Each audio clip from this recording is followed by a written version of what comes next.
Une crainte qui s'accentue lorsque sa voiture est retrouvée abandonnée à plusieurs kilomètres de chez lui. On a retrouvé environ 500 grammes de cannabis. Il y avait des douilles d'un calibre 22. J'ai entendu pas mal d'insultes. J'ai cru que c'était une dispute entre mon voisin et sa femme. Il avait des chaussettes sur les mains. Il voulait l'empêcher de donner des informations à la police. On avait plusieurs suspects. Il a dit qu'on lui avait pointé une arme sur la tête. S'il ne coopérait pas, il pourrait être tué lui aussi. La seule solution était de nous dire la vérité. Bonjour. Je suis heureux de vous retrouver sur ce plateau pour cette nouvelle histoire inédite, placée cette fois sous le signe de la cupidité et de la trahison. Quand un mari dévoué, père de 2 enfants, disparaît, la police déploie les grands moyens pour le retrouver. Dans ce cas, elle fait largement appel à la population pour recueillir des informations. Des témoins ont assisté à des scènes étranges. Par chance, s'inspirant de certains héros de séries policières, ils ont soigneusement consigné par écrit tout ce qu'ils ont vu. Ces renseignements seront-ils suffisants aux experts de la police scientifique pour démasquer le criminel?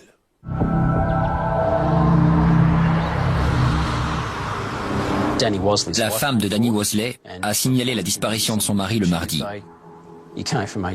C'était le père d'une famille très soudée et ses proches étaient très inquiets pour lui.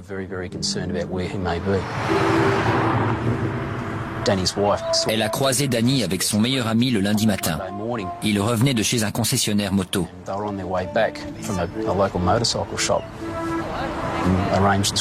Elle a demandé à Danny d'aller chercher l'un de leurs enfants chez son père en fin de journée. Danny avait discuté avec sa femme et il était convenu qu'il aille chercher son fils le soir. Et le fait qu'il n'y soit pas allé était vraiment inhabituel. C'est ça qui prouvait qu'il n'avait pas simplement décidé de passer la soirée dehors, mais bien qu'il avait disparu.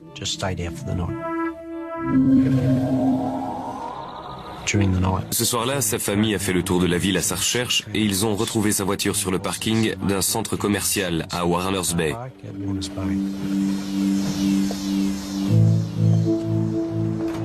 Alors que la police sécurise la zone autour de la voiture de Danny Wosley, elle découvre un autre véhicule appartenant à un homme dont la disparition a été signalée le même jour. On savait que Mark Banks était censé passer en jugement le mercredi suivant sa disparition.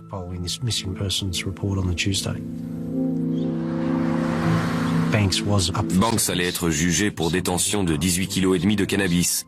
Et d'après sa famille, il avait la ferme intention de se rendre au tribunal. Il avait un associé avec un jeune enfant et on savait qu'il s'inquiétait pour lui et que c'est pour ça qu'il voulait se retirer du milieu de la drogue. Il savait qu'il pouvait aller en prison un certain temps à cause de son implication, mais il voulait s'en sortir et se racheter une conduite. Après avoir trouvé les voitures sur le parking de Warners Bay, on a lancé des recherches dans les environs. On a interrogé un grand nombre de commerçants et visionné les vidéos des caméras de surveillance pour nous permettre de suivre leurs derniers déplacements. Au moment de leur disparition, il n'y avait aucun lien entre ces 2 hommes. Mais personne ne se souvient des 2 hommes et aucun d'entre eux n'apparaît sur les caméras de surveillance. Les vidéos de surveillance ne montrent pas le parking et on n'avait donc aucun moyen de savoir ce que Banks et Wosley avaient fait. Les enquêteurs pensent que les voitures pourraient leur fournir des indices. Quand on a découvert les voitures, elles n'étaient pas fermées à clé. Il n'y avait pas les clés à l'intérieur. On a donc procédé à un relevé d'empreintes dans les 2 véhicules. On recherchait des preuves biologiques comme du sang ou des traces de lutte dans les voitures. Danny Wosley est apparemment un homme respectable et un père de famille attentionné. La police n'a donc pas de raison d'associer sa disparition à celle de Mark Banks, qui, lui, est un trafiquant de drogue notoire. Une coïncidence intrigue cependant les enquêteurs. Comment se fait-il que les voitures des 2 hommes aient été retrouvées côte à côte sur un parking? Ne trouvant pas de traces de sang à l'intérieur comme à l'extérieur des véhicules, les experts médico-légaux décident d'approfondir leur recherche d'indices et ils font bientôt une découverte intéressante. Dans une pochette plastique glissée sous le siège conducteur, il y avait une grosse somme d'argent, 3100 € en liquide. On a creusé un peu plus la question et on a appris par leur famille que Banks et Wosley travaillaient ensemble dans la distribution d'importantes quantités de cannabis dans la région de Newcastle.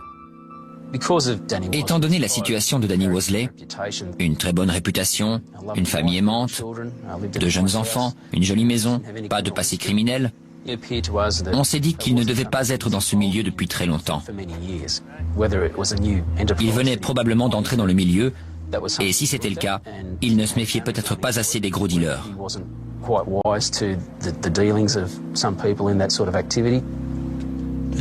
À ce moment-là, on a compris que notre enquête ne serait peut-être pas qu'une simple affaire de disparition. Les personnes impliquées dans ce genre de trafic avec de telles quantités en jeu prennent de grands risques. Il fallait agir vite et interroger le plus de personnes possible sur l'endroit où ils pouvaient se trouver.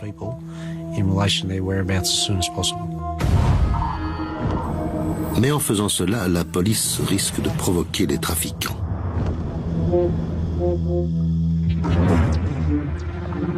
Les enquêteurs commencent par interroger tous les amis et membres de la famille de Mark Banks et Danny Wosley. On a rassemblé au plus vite les proches des 2 hommes pour dresser une liste de leurs derniers déplacements.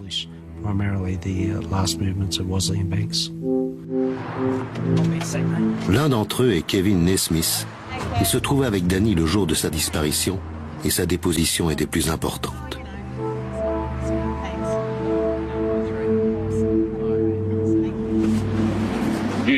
Quand je suis venu chez vous tout à l'heure, vous avez accepté de venir faire une déposition officielle dans nos locaux.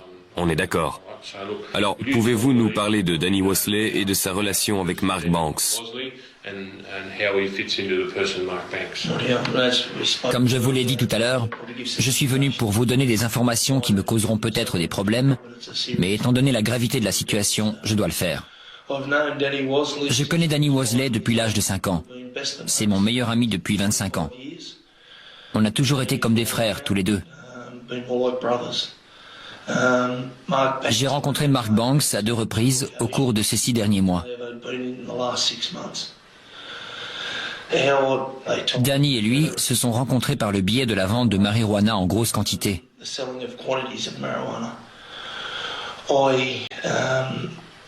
J'ai commencé à vendre de la marijuana avant Noël, c'est-à-dire en décembre 98.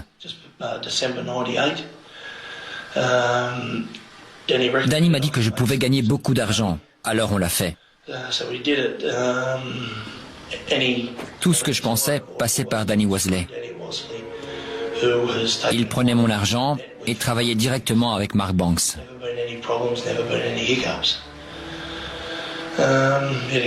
Il n'a jamais eu aucun problème, ni aucun accrochage. Je sais que ça peut m'apporter des problèmes, mais je vends environ 1 kilo de marijuana chaque semaine. Étant donné la quantité de drogue en jeu, ce n'étaient pas des petits dealers. C'étaient des intermédiaires. Ce sont eux qui fournissent les dealers dans la rue.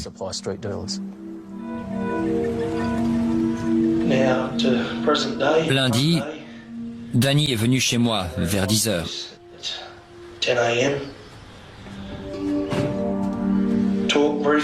On a parlé de choses et d'autres.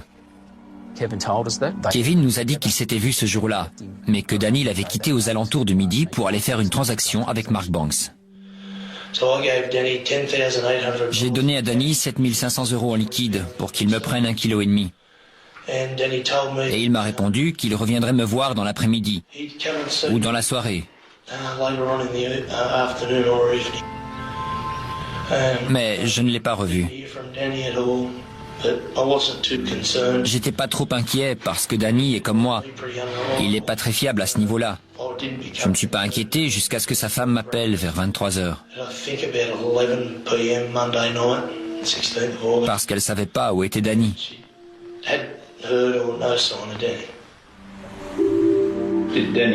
Danny vous a dit où avait lieu son rendez-vous? Non. Aucune idée. Non. Danny avait l'air inquiet de sortir avec cette somme d'argent sur lui. Oui. Il s'apprêtait à faire une grosse transaction. Oui. Qu'est-ce qui lui est arrivé à votre avis? Je sais pas. Je sais pas.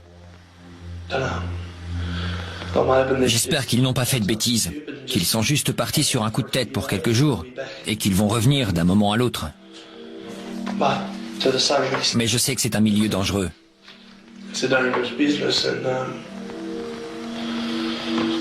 Non, j'ai pas envie d'y penser.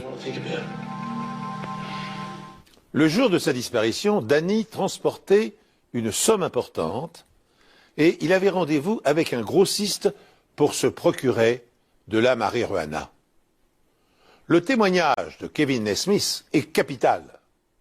Il confirme que la disparition de Danny Wosley est vraisemblablement liée à celle de Mark Banks, les deux hommes étant impliqués dans un trafic de stupéfiants. Tandis que les policiers orientent leurs recherches vers les milieux de la drogue, un événement se produit qui accrédite cette piste.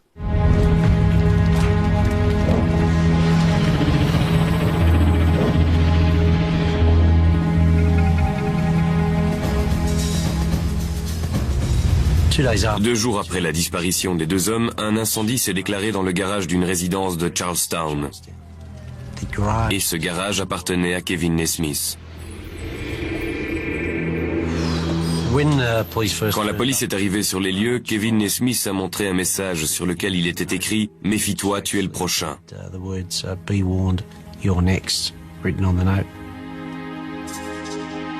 On m'a dit qu'il y avait eu un incendie dans un garage et mon travail consistait à découvrir l'origine du feu. Pendant mon enquête, Kevin Nesmith est arrivé sur les lieux et on a eu une petite conversation. Il était vraiment bouleversé. Il pleurait et il avait l'air très inquiet pour sa famille et ses amis. Il m'a dit qu'il avait été réveillé par des crépitements et que quand il était sorti, il avait vu son garage en feu. Le garage était constitué d'une partie principale qui pouvait contenir deux voitures côte à côte. Et à l'arrière, il y avait une salle où étaient entreposés des jouets et un débarras. Dans l'embrasure de la porte entre la partie principale et l'aire de jeu, j'ai repéré une couverture sur le sol en déplaçant les morceaux de plâtre qui se trouvaient dessus. Cette couverture sentait l'essence, et elle avait été roulée sur toute la longueur, probablement pour en faire une mèche et conduire le feu d'un endroit à un autre. À différents endroits, le béton était complètement effrité. C'est un phénomène qui est dû au réchauffement très rapide de la moisissure à l'intérieur du béton. Ce qui laisse supposer qu'un accélérant a été répandu à différents endroits dans le garage. La présence de 3 bidons d'essence de 5 litres confirme la première intuition des experts. Il s'agit d'un incendie criminel. Notre première intuition a été qu'il y avait d'autres personnes impliquées dans la disparition de Danny Wosley et de Mark Banks, et que ces personnes menaçaient Kevin Nesmith pour qu'il arrête de donner des informations à la police en lui disant qu'il pourrait bien être le prochain sur leur liste. Cette succession d'événements laisse penser aux enquêteurs que les deux hommes portés disparus ont dû être exécutés par des parrains de la drogue. Kevin Nesmith, le meilleur ami de l'un d'entre eux, a fourni des informations à la police. Et il a été aussitôt la cible de menaces et d'un incendie criminel. Une organisation mafieuse chercherait-elle à éliminer tous les témoins encore en vie?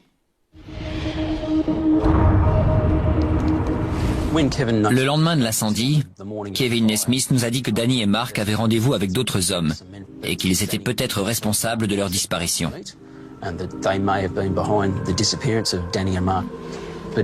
Mais il ne nous a pas donné plus d'informations. Soit il ne les connaissait pas, soit il avait peur à cause de l'incendie et du mot laissé devant chez lui. Mais sachant que Danny était son meilleur ami, je pense que s'il avait eu des informations qui puissent nous aider, il les aurait transmises à la police.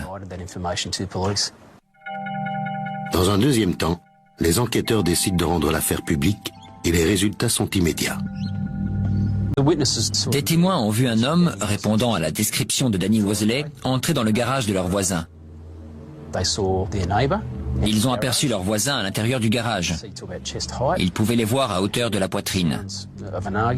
Ils ont entendu une dispute et quelques minutes plus tard, ils ont vu leur voisin sortir du garage, entrer dans sa maison, puis ressortir avec d'autres vêtements pour retourner dans le garage.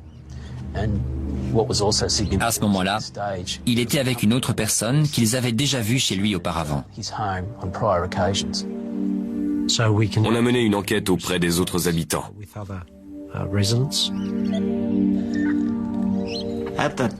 À cette époque, j'étais chauffeur de taxi et je rentrais chez moi pour déjeuner. J'étais en train de manger dans ma voiture en attendant le client. Quand j'ai entendu des éclats de voix, c'était deux hommes qui avaient l'air très en colère. Le ton montait de plus en plus.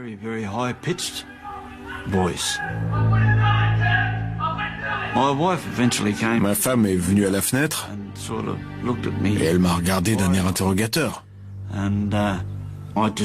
J'ai juste haussé les épaules et la dispute a repris de plus belle. Je ne savais pas sur quoi portait la dispute, mais j'ai entendu pas mal d'insultes. Et puis j'ai entendu des bruits, comme si quelqu'un avait été projeté le long de la porte coulissante. Et je crois me souvenir d'avoir entendu ce bruit 3 fois. J'ai cru que c'était une dispute entre mon voisin et sa femme. Mais les voisins, qui se sont les premiers manifestés auprès de la police, semblent convaincus d'avoir entendu plus qu'une simple dispute conjugale. Les témoins ne se trouvaient qu'à quelques mètres du garage et de la maison où ça s'est passé. Ils ont perçu d'autres bruits qu'ils ont décrits comme les cris d'un homme qui suppliait qu'on lui laisse la vie sauve. Il disait « Je ne l'ai pas fait. S'il te plaît, Kev, le fais pas. » Environ 30 minutes plus tard, les témoins ont vu une personne sortir d'une voiture de sport bleue et entrer dans la maison. Et ces témoins ont pu voir que cette personne était Mark Banks. Ils n'ont jamais vu Danny ou Mark ressortir de la maison de leur voisin. Le voisin en question était Kevin Nesmith, le meilleur ami de Danny Wosley. Selon ces témoignages, Kevin Nesmith aurait tué son meilleur ami ainsi que Mark Banks avec l'aide d'un complice. On savait qu'il y avait Kevin Nesmith, mais aussi un autre homme dont on ne connaissait pas le nom. Les voisins ont vu cet homme repartir avec les voitures de Danny et Mark en fin d'après-midi.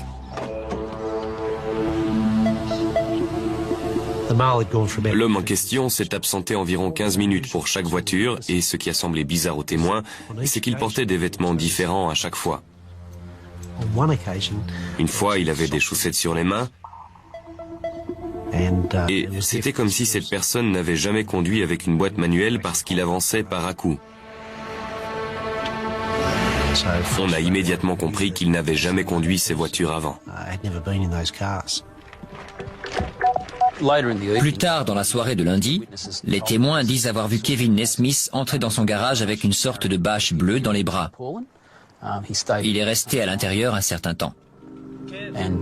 Et l'homme, repéré plus tôt dans l'après-midi, est revenu chez Kevin avec une casquette sur la tête. Les témoins avaient déjà vu cette personne chez Kevin de nombreuses fois. Il venait avec une voiture jaune dorée. On a enquêté et on a réussi à identifier cet homme comme étant Alan Faulkner.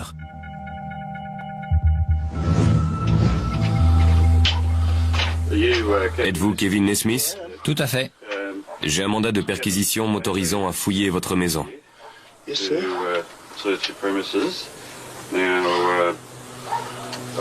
vais vous le montrer. Vous avez de la lumière? Bien sûr. Les choses que nous recherchons concernent un meurtre et la vente de substances illicites. Vous comprenez? Oui. Juste une question, Kevin. Êtes-vous en possession d'une arme? Non.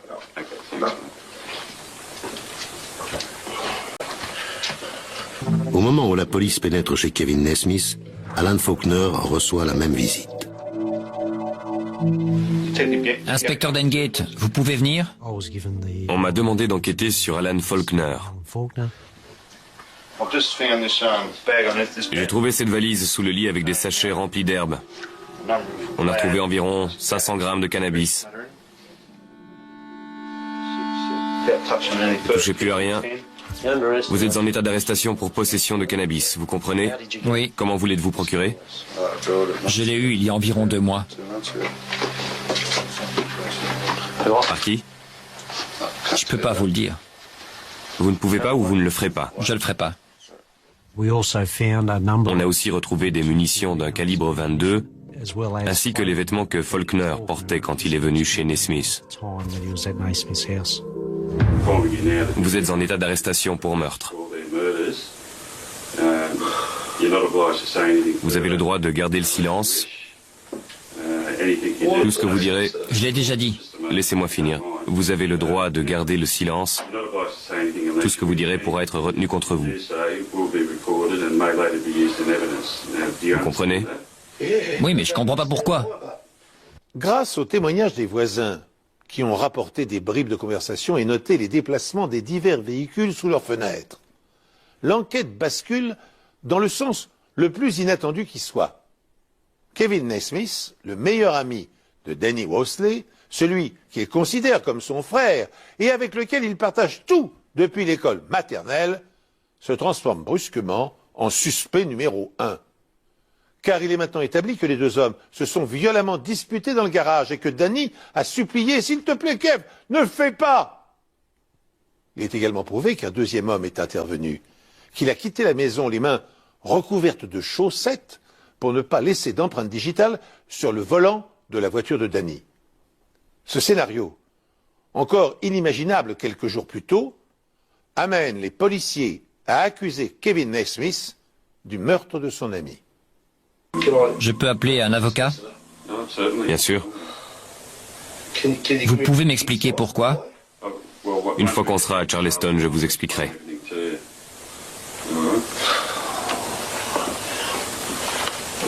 C'est une blague. Une amitié de 25 ans, ça veut rien dire pour vous? Kevin Naismith disait être le meilleur ami de Danny et qu'il ne comprenait pas comment on pouvait l'accuser de l'avoir tué.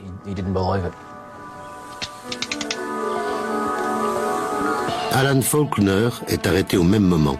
Les deux hommes sont conduits dans 2 commissariats différents pour y être interrogés. On voulait les interroger séparément, parce qu'ils n'étaient pas au courant de ce qu'on savait grâce aux témoignages. Et ils n'avaient pas eu l'occasion de se parler ou d'inventer une histoire qui pouvait réfuter les informations qu'on avait. Je vais vous demander de me parler du lundi 16 août. Vous avez vu Alan Faulkner ce jour-là? Oui, après... Mais non, je ne l'ai pas vu lundi, mais mardi. Je suis allé chez Kevin ce jour-là. Il devait être entre 15h et 15h30 quand je suis arrivé chez lui. Je suis resté 10 ou 15 minutes et je suis reparti.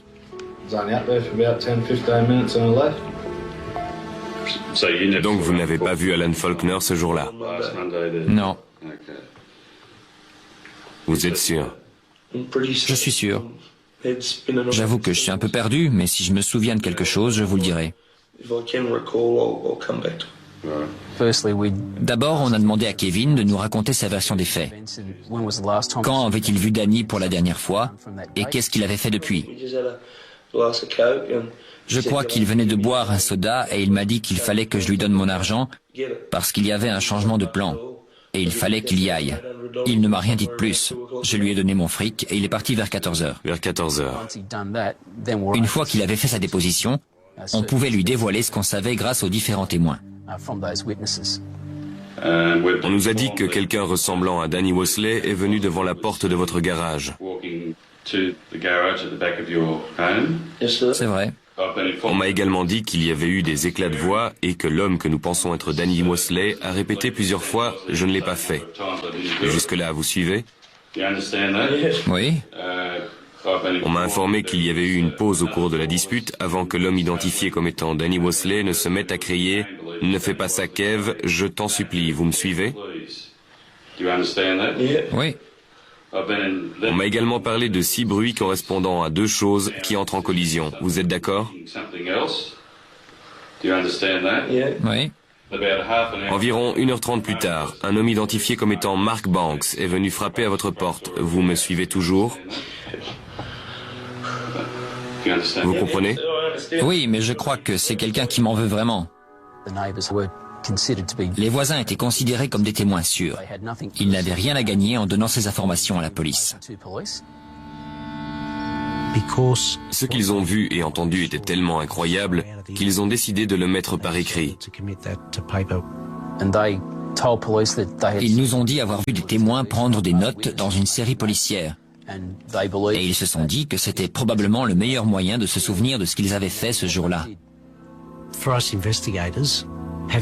Pour nous, le fait que ces témoins aient pu nous dire ce qu'ils avaient vu et entendu, et à quel moment grâce à leurs notes, c'était une preuve très solide. Même si l'affaire semble résolue, l'avocat de la défense peut encore arguer que ce que les témoins ont entendu et retranscrit n'était qu'une dispute sans conséquence entre 2 amis. Les experts doivent donc inspecter la maison et le garage de Kevin à la recherche de nouveaux indices. Et ils doivent trouver les preuves matérielles qui permettront à un procureur d'ordonner la tenue d'un procès.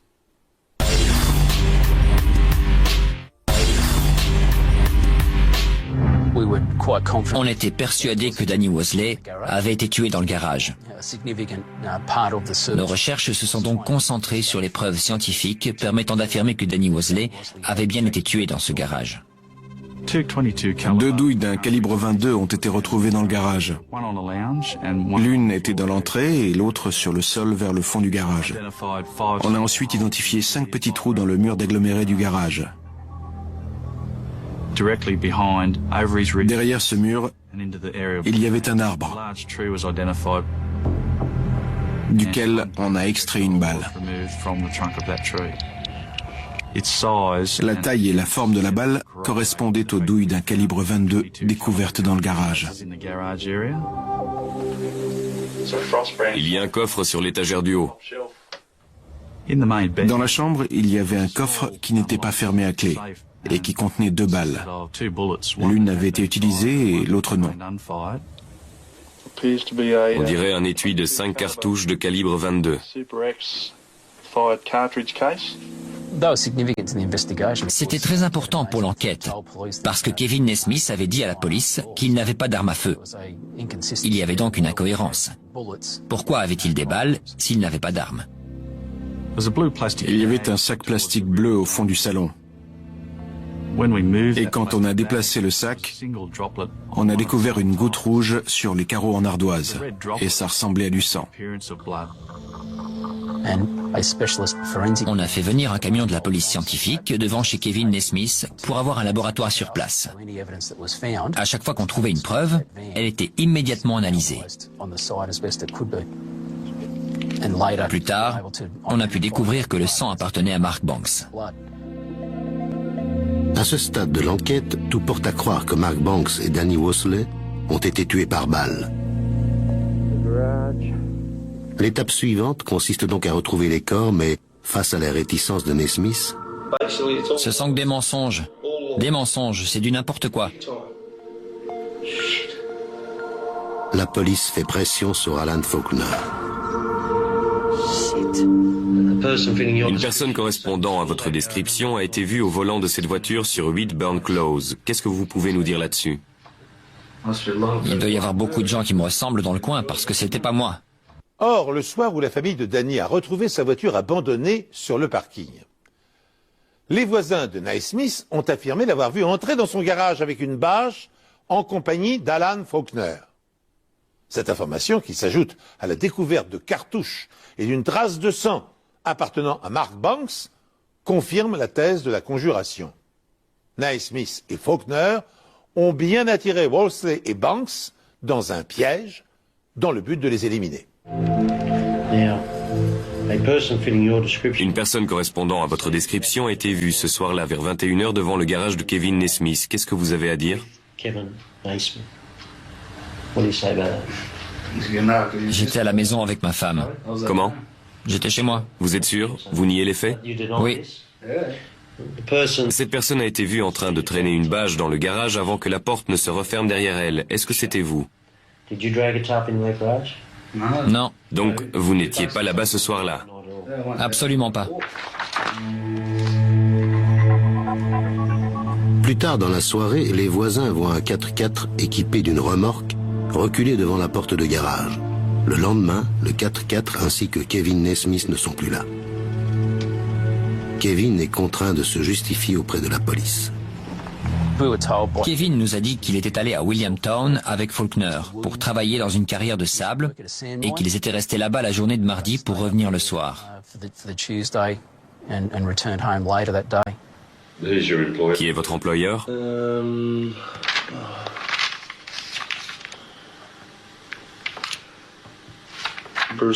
Bruce, mais je me souviens plus de son nom. C'était juste un travail au noir. Et je veux pas répondre aux questions le concernant, parce que je veux pas qu'il ait de problème avec les impôts ou ce genre de choses.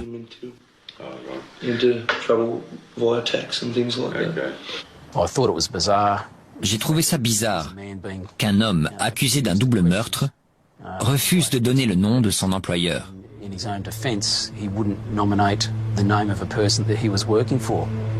Et quand la police lui demande où il s'est procuré la remorque qu'il a utilisée à la carrière de sable, son discours reste le même. À qui était la remorque? Un ami. Quel est son nom?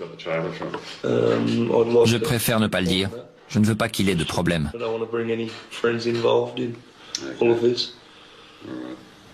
Pendant l'interrogatoire, on nous a dit qu'un avocat s'était présenté au commissariat et qu'il voulait parler à Kevin.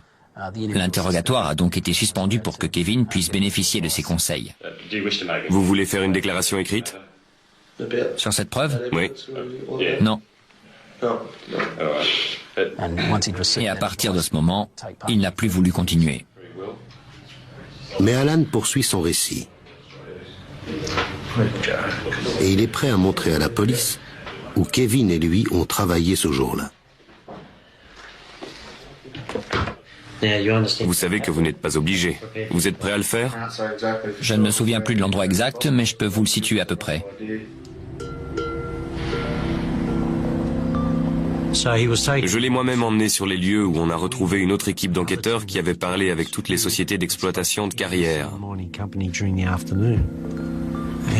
Et ils nous ont fait comprendre qu'il était impossible qu'Alan Faulkner ait pu travailler pour l'une d'entre elles. On lui a donc prouvé qu'il nous mentait, ce qui veut dire qu'il était coincé et que le seul moyen pour lui de s'en sortir était de nous dire la vérité.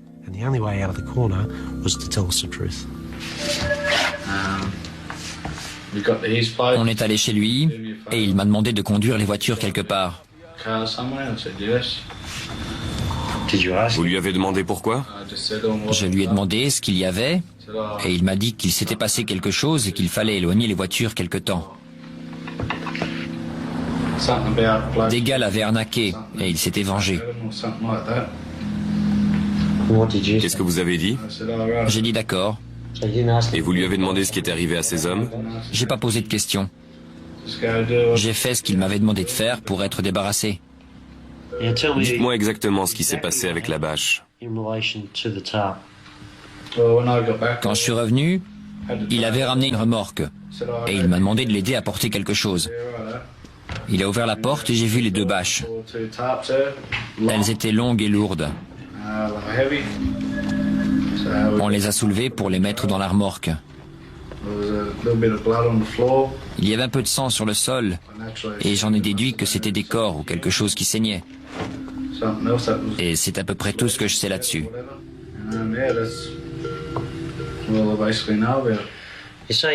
En voyant la taille, vous en avez déduit qu'il y avait des corps dans les bâches?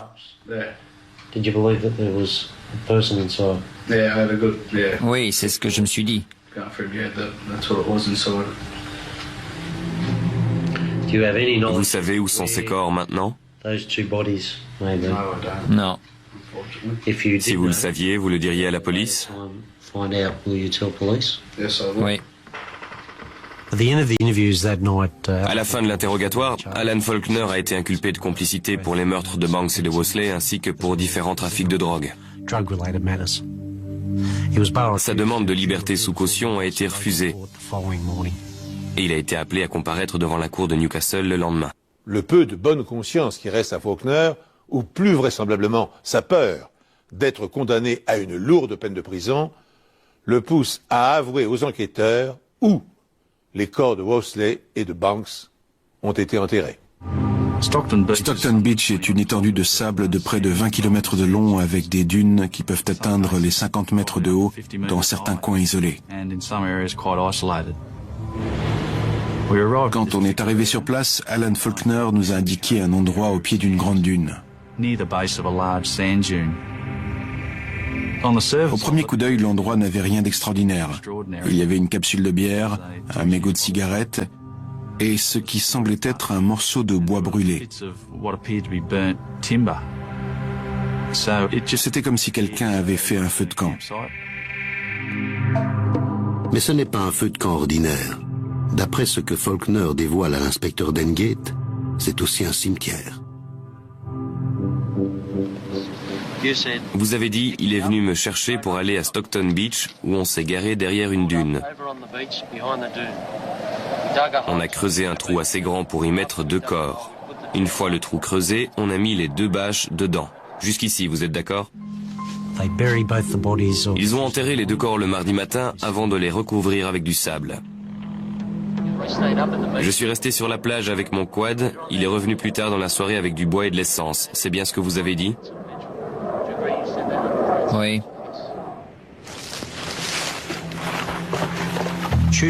Mardi soir, Nesmith est revenu et ils ont brûlé les corps.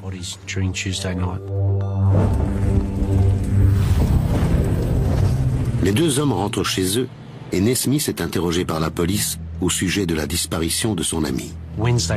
Mercredi soir, ils y sont retournés et ont découvert que l'un des 2 corps n'était pas entièrement brûlé. Les corps n'étaient pas entièrement brûlés, alors il les a soulevés pour que je mette du bois en dessous. Ils ont donc été obligés de déterrer les corps et de les brûler de nouveau pendant la nuit.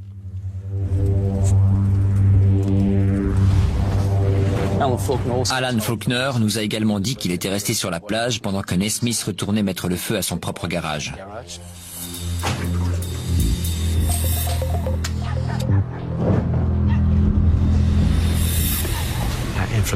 D'après Faulkner, il a fait ça dans l'unique but de s'innocenter auprès de la police. Et il a écrit le mot lui-même pour faire croire qu'il y avait d'autres personnes impliquées dans la disparition de Wosley et Banks. D'après mes souvenirs, ils sont à peu près par là. Sur cette zone, là où il y a les petits morceaux de bois brûlés. La police doit maintenant vérifier la véracité du témoignage d'Alan Faulkner.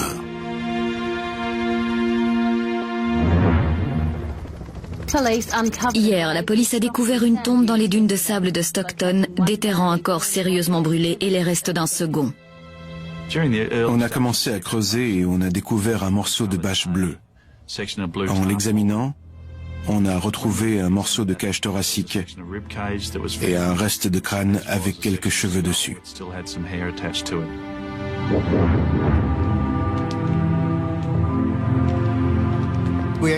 On a fait des radios du corps qui se trouvaient dans la bâche et on l'a identifié comme étant celui de Monsieur Banks. Et on a retrouvé une balle quasiment intacte dans le cerveau et les fragments d'une 2e balle dans la tête. L'examen a montré que la balle était entrée par l'arrière du crâne. Ce qui indiquait qu'on lui avait tiré dessus par derrière. Et il n'a peut-être jamais su qu'on lui pointait une arme dessus. En déterrant le corps enveloppé de Mark Banks, la police découvre 2 autres fémurs sur le dessus de la bâche. En prélevant la moelle de l'os et en la comparant avec l'ADN de sa famille, on a pu confirmer qu'il s'agissait des restes de M. Wosley. On serait en droit de penser qu'après la découverte des cadavres dans les dunes de Stockton Beach, le dossier des enquêteurs est suffisamment étayé pour leur permettre d'inculper Naismith de double homicide. Eh bien, il n'en est rien. Pour être recevable et relier Naismith à la scène de crime sans ambiguïté, le témoignage de Faulkner doit être corroboré par des preuves scientifiques. Chez Kevin Naismith, on a vu qu'un portillon était fermé avec un morceau de corde orange et on a retrouvé cette même corde autour des bâches qui ont été déterrées. Dans un panier à linge, on a aussi trouvé une serviette rouge qui ressemblait beaucoup à la serviette rouge qu'on avait retrouvée dans le sable. Le mégot de cigarette pouvait forcément nous apprendre quelque chose.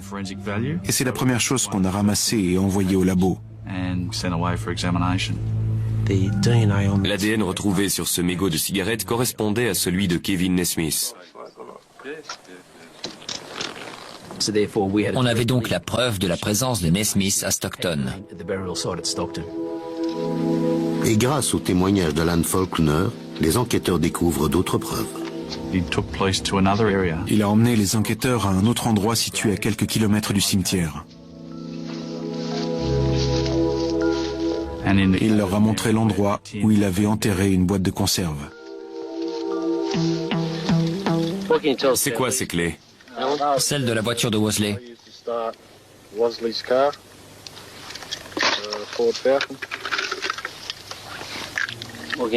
Celle-ci? Celle de la voiture de Banks. Mark Banks et Danny Wosley, tous deux âgés d'une trentaine d'années, ont été assassinés au mois d'août dernier. Leurs corps calcinés ont été exhumés des dunes de Stockton. Mark Banks a reçu une balle dans la tête. La cause officielle de la mort de Danny Wosley reste inconnue. Aujourd'hui, le procureur général Wayne Creasy a déclaré à la Cour suprême de Newcastle que Kevin Naismith avait tué les deux hommes parce qu'il pensait qu'il l'avait escroqué dans un trafic de drogue. L'accusation présentera un témoin qui a entendu Kevin Naismith dire qu'il s'était fait escroquer à Sydney et qu'il comptait bien se venger des personnes responsables. D'après Faulkner, Naismith avait l'intention de régler ses comptes avec ceux qui lui avaient volé de l'argent. Faulkner lui avait donné une batte de baseball et il était venu en renfort au cas où les choses tourneraient mal. Wosley et Naismith sont entrés dans le garage pour essayer une arme avec laquelle ils ont tiré dans le mur du garage.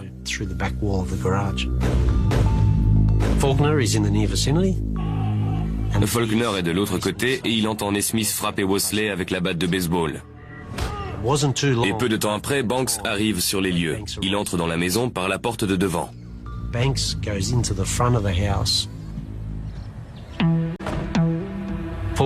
Ensuite, Faulkner entend plusieurs coups de feu provenant de la maison et il découvre le corps de Banks étendu sur le sol. Les taches de sang sur le sol, les points d'impact dans le mur, les balles de calibre 22 retrouvées dans le coffre et une arme munie d'un silencieux confirment cette version des faits.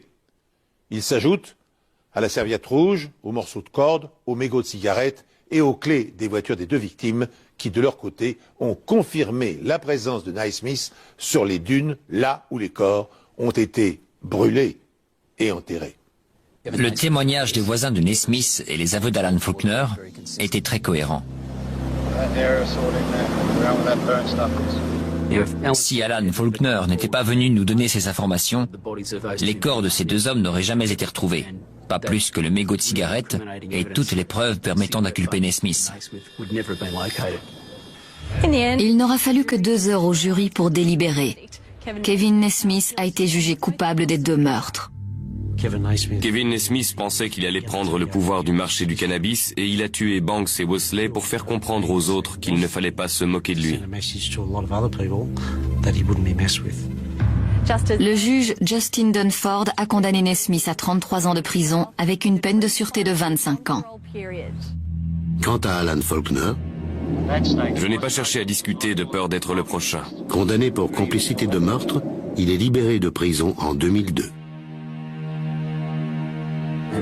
Et il a lui-même été tué quelques mois après sa sortie.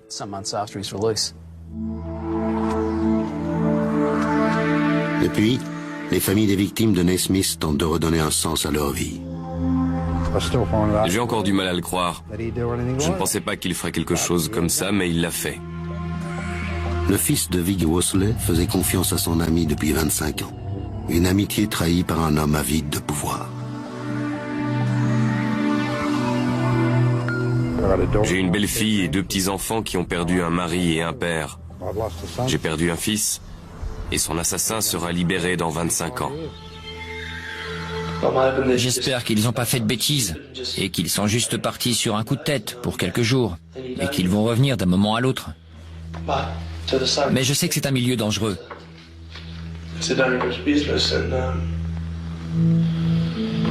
Non, j'ai pas envie d'y penser.